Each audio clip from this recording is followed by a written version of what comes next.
I teach negotiation classroom training, and often learning sponsors ask me before each session, what is it useful that learners know before they come along to the training? This is a really good question. It helps save time in the training, ensuring everyone has a common level of understanding, and it means that the training can be more experiential, much more time for practicing behaviours and reflection, and less time on lecture.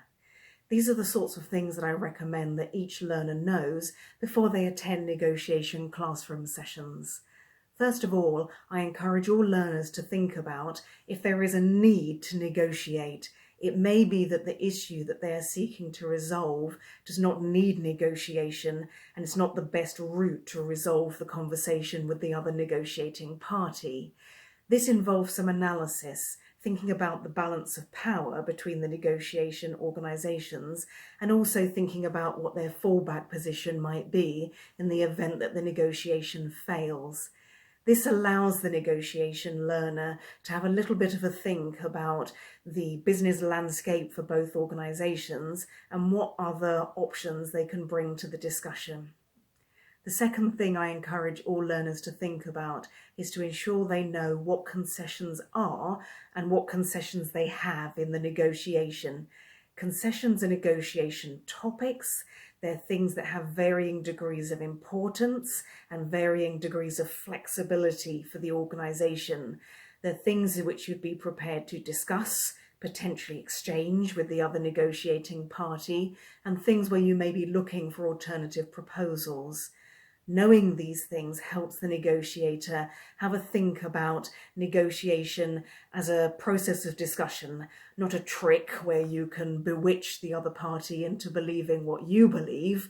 Whilst that may have some application, it is ultimately a zero-sum approach, and it will never get the same benefits as a creative discussion that's based on problem solving in the moving phase of negotiation.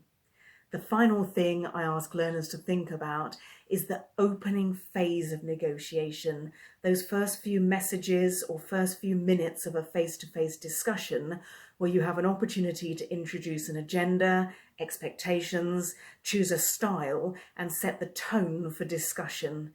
It's true, many negotiations fail because this was set up inadequately, not thought about, or the other party was not considered.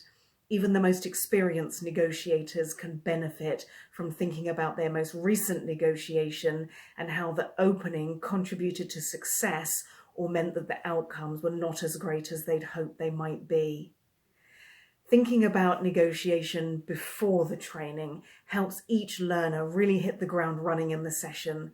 Any form of behavioural training is about those incremental small changes that we bring to our daily practices that make a massive difference on the outcomes that we achieve from negotiation discussion. And having a chance to practice and sharing experience with colleagues from all different functions is of a massive benefit.